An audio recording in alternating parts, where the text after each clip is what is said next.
Hey everyone, and welcome. I want you to hit the pause button on your day for a moment. I want you to think about something. How many times just this week has that inner critic piped up? Maybe it whispered, "Don't raise your hand, you'll sound stupid," or "They're probably talking about you," or "You're not qualified to apply for that, Who do you think you are? That voice. It's exhausting, isn't it? It's the soundtrack of overthinking, a constant mental chatter that drains your energy and holds you back. And we've all been there, feeling like we're wearing a mask of confidence while inside. We're questioning everything, feeling like an imposter in our own lives. But what if I told you that confidence isn't a personality trait you're either born with or without? What if it's something far more powerful and accessible? What if it's a skill, a practical, learnable, trainable skill that you can start building today, much like you train a muscle at the gym? It's not about becoming someone else. It's about uncovering the most capable, resilient version of yourself that's already there. In this conversation, we're going far beyond the typical fake it till you make it advice. We're diving into a powerful, ancient framework for building a confidence that is unshakable, resilient, and authentically yours. We're talking about Stoicism. But don't let that word intimidate you. Think of it as the ultimate operating system for your mind in our chaotic, modern world. It's a proven system for stress management, personal energy protection, and lasting self-belief that has worked for everyone from slaves to emperors. If you're ready to quiet the noise of self-doubt and build a core of real inner trust, you are in the right place. If this sounds like the shift you need, do me a quick favor. Hit that like button and subscribe to the channel. It truly helps us grow and build a community of people committed to growth. Now, let's begin this journey together. Part 1. The foundation. From overthinking to inner trust. So, where do we start? When we feel stuck in a cycle of self-doubt and mental fatigue, we have to understand what we're actually building. See, we often confuse confidence with its external showmanship. We think it's about being the most charismatic person in the room, never feeling fear or having all the answers. We see it on social media and think, I need to be like that. But that's not confidence. That's often just ego. And ego is incredibly fragile. It's like a glass castle. It looks impressive, but it shatters at the first sign of criticism or failure. It's entirely dependent on external validation. True, unshakable self-belief is something entirely different. It's an inside job. It comes from a deep, non-negotiable trust in your own capability to handle whatever life throws at you. It's the antidote to overthink. It's not the absence of fear. It's the conviction that you can act alongside the fear. The Stoic philosopher Epictetus, a man who was born a slave and found profound freedom through his mindset, gave us the ultimate key. Over 2,000 years ago, he said, "Some things are within our control, and some things are not." Let's break that down. Our opinions, our judgments, our desires, our efforts, our actions, these are within our control. Everything else, other people's opinions, past mistakes, the traffic, the weather, the stock market, whether someone likes us or not, is not. Let me ask you a direct question. I want you to be honest with yourself. Think about the last big wave of insecurity or anxiety that hit you. Was the root of it something within your control, or was it something outside of it? Were you spiraling because of a comment someone made, something you can't control? Or were you feeling bad because you knew, deep down, you weren't living up to your own standards, something you can control? This distinction is everything. It's the foundation. Confidence grows in the soil of aligned action. It flourishes when your daily behaviors match your deepest values. It's that simple in theory, and that challenging in practice. Every time you choose an action based on your internal compass and not on external noise, you deposit trust into your personal confidence account. Think of this as your fundamental practice of personal energy protection. Imagine your mental energy is like the battery on your phone. Every minute you spend agonizing over a text you can't unsend, or stressing about a decision your boss made, or replaying an awkward conversation from 3 years ago, you are draining that battery. You're letting your personal power leak away into the void of the uncontrollable. You end up feeling drained, overwhelmed, and powerless. But when you make the conscious, disciplined choice to pull that energy back and focus it solely on your circle of control, on your response, your effort, your attitude, your next move, you stop the leak. You start building a fortress of self, brick by brick, decision by decision. I have a challenge for you this week. I don't want you to try and stop overthinking entirely. That's like trying to stop thinking about a pink elephant. It's impossible. Instead, I want you to just become a detective of your own mind. Catch yourself in one moment of overthinking each day. Just one.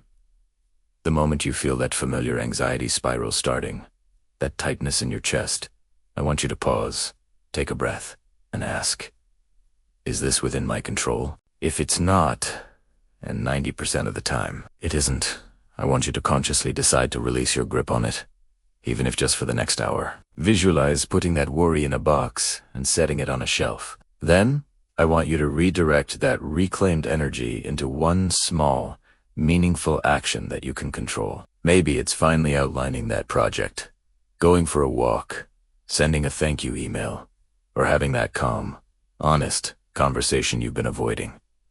The action itself is almost irrelevant. What matters is the conscious choice to invest your energy where it actually makes a difference. I'm genuinely curious to hear how this goes. After you try this, come back to the comments and tell me one thing you chose to let go of and one action you took instead. Let's create a library of small wins down there. Let's prove to each other that this works. Part 2. The daily practice. Resilience and focus in a noisy world. Alright, so we've laid the foundation of inner trust.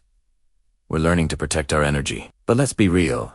Life isn't a quiet meditation room. It's a noisy, unpredictable, and often stressful place. It throws curveballs. This is where we move from philosophy to daily practice.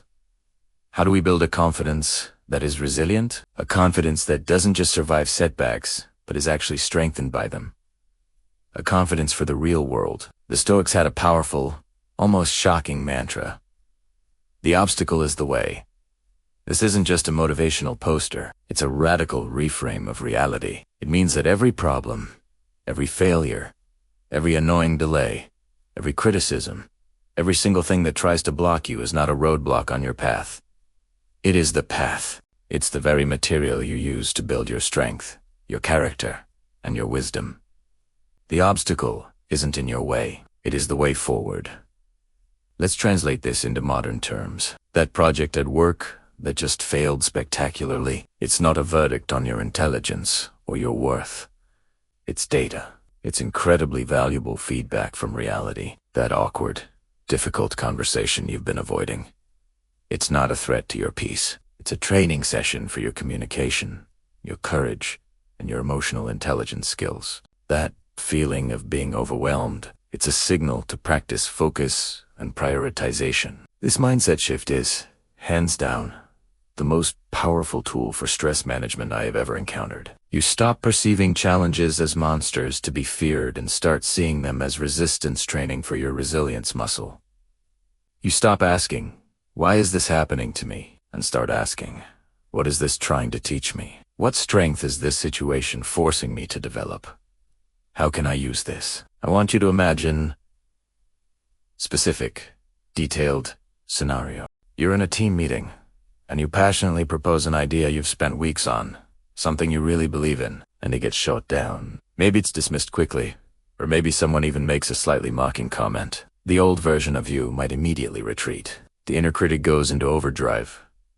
I knew it. I'm not smart enough. I'm not cut out for this. I should just keep my mouth shut forever. You spiral into shame and silence for the rest of the day. But the new Stoic powered you. You feel the initial sting. That's human, and it's okay. But then, you pause. You detach from the emotion. You think, okay, the obstacle is the way. This rejection is now my material. What can I learn from this? Was my presentation unclear? Did I fail to address potential objections? Do I need to build more support for my ideas beforehand? Is there a kernel of truth in their criticism that I can use to make this idea, or the next one, even stronger? This isn't about being an emotionless robot. It's about being a relentless, curious learner. And learners are inherently confident because they are never truly failing. They are always collecting data, always evolving. Now, to be this resilient, to be this kind of agile learner, you need one crucial thing: intentional focus. In our world, your attention is your most valuable asset, and it's under constant, merciless attack. The endless scroll of social media, the 24/7 breaking news cycle, the drama of other people's lives, the 100 notifications on your phone. It is all designed to pull you away from your center, from your priorities, from what truly matters to you. This is where we practice the highest form of energy protection. The Roman emperor, Marcus Aurelius, who literally ruled the known world with endless demands on his attention, constantly reminded himself in his private journal, "You have power over your mind, not outside events. Realize this, and you will find strength. And your life is what your thoughts make it." If his thoughts and focus were his most important assets as the most powerful man on earth, what does that say about ours? So, we have to get ruthless, and I mean ruthless, about guarding our focus. This isn't a soft skill. It's a survival skill in the digital age. Here's a practical, concrete step you can take right now. I challenge you to a 24-hour digital declutter. For the next full day, I want you to turn off all non-essential notifications on your phone. No social media pings, no news alerts, no email banners. Silence every group chat that isn't urgent. Put your phone on Do Not Disturb and leave it in another room while you work. Just for 24 hours. I know it sounds scary. You might get that phantom vibration feeling. But watch what happens. Notice the profound mental space and quiet that opens up. That silence is not emptiness. It's fertile ground. It's where your best thinking, your creativity, and your real confidence can finally take root and grow. Now, consciously use that reclaimed space and energy to do one single thing that aligns with your values. Read a chapter of a book that interests you. Work on a side project you're passionate about. Go for a walk in nature without your phone. Have a deep, uninterrupted conversation with someone you love. This is not just a productivity hack. This is how you build a focused, resilient, and confident mind in a world designed to distract you. This is how you take back control. Part 3.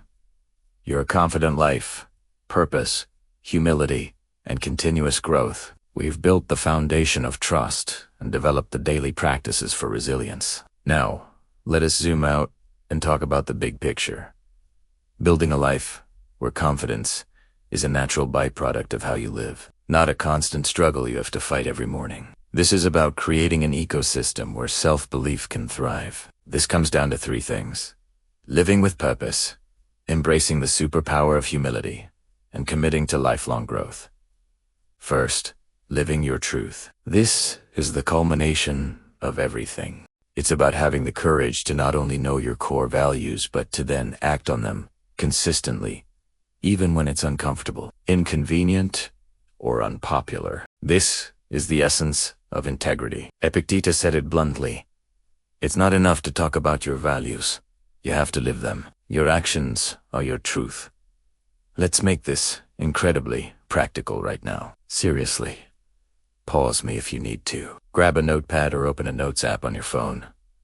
Oh wait, this is the most important exercise we'll do. I want you to write down your top 3 to 5 core values. Not what you think they should be, or what your parents told you they were, but what they truly, authentically are. For you now, is it honesty, creativity, family, growth, adventure, service, courage, security? Get them out of your head and onto the paper. Got them. Look at that list. These are your non-negotiables. This is your internal compass. Now, here's the tough, but truly transformative question. I want you to look at your list and ask yourself with radical honesty: where in my life right now am I out of alignment with one of these values? Where is there a gap? Be specific. Maybe you value health, but you're consistently sacrificing sleep for more screen time or relying on fast food. Maybe you value courage, but you're staying in a comfortable, soul-crushing job that doesn't challenge you because you're afraid of the uncertainty of leaving. Maybe you value honesty, but you're avoiding a difficult conversation with a friend which is a form of dishonesty through omission. Maybe you value learning, but you spend all your free time mindlessly consuming content instead of creating or deeply understanding something. That misalignment, that gap between your values and your actions, is a massive source of self-doubt, internal friction, and low-grade shame. It's why you can feel successful on paper but still feel like a fraud inside. True confidence flows effortlessly when you close that gap. So, your mission is to pick one small, actionable step this week to better align with one of your values. It doesn't have to be a giant leap. If you value health, it's going to bed 15 minutes earlier. If you value courage, it's sending one exploratory email about a new job. That is how you build a confident life from the inside out. You prove to yourself, through action, who you are. Now, let's talk about a superpower that is often misunderstood. Humility. In a world obsessed with self-promotion, personal branding, and projecting a perfect, curated image on social media, humility is often seen as a weakness, as being a pushover. But the Stoics knew it was a secret source of immense strength and the bedrock of true confidence. Why? Because a humble person is always open to learning. They don't see constructive feedback as a personal attack. They don't see a colleague's success as a threat to their own. They are secure enough to say, "I don't know," or "I was wrong," or "You have a better idea. Let's do it your way." This, my friends, is the ultimate confidence hack. When your self-worth isn't tied to being perfect, being the best, or knowing everything, you become truly unshakable. You are no longer fragile. You become open, adaptable, and people genuinely trust and want to be around you. Arrogance is a woe. Humility is a bridge. So, my final call to action for you is this. This week, practice what I call active humility. In at least one conversation, make a conscious effort to listen with the goal of understanding, not just waiting for your turn to talk. Ask someone you respect, "What's your perspective on this?" Or, "How would you handle this situation?" Or, "Can you help me understand what I might be going wrong here?" And then, truly, deeply listen to their answer, without planning your rebuttal. See how it feels to be so confident in your own core that you do need to have all the answers or win every argument. Finally, tie this all together with a commitment to being a lifelong student. Confidence isn't a final destination you arrive at. It's a natural byproduct of continuous growth. Stay relentlessly curious. Read books outside your comfort zone. Learn a new skill just for the fun of it, with no pressure to be an expert. Talk to people with wildly different viewpoints. Every new piece of understanding, every new skill, every challenged assumption adds another layer of solidity to your unshakable core. Each days, I can learn. I can adapt. I can handle new things. That is the essence of confidence. Conclusion. Your journey forward, so let's bring it all home. Building real, unshakable confidence is a journey, not a destination. It's not a switch you flip. It's a garden you tend to. It is built in the small, daily, conscious choices. The choice to protect your energy from the drain of the uncontrollable. The choice to focus your efforts on your circle of influence. The choice to see every single obstacle as your personal trainer. The choice to live by your personal code of values. And the choice to remain a humble, hungry, lifelong student. This is how you move from chronic overthinking to empowered.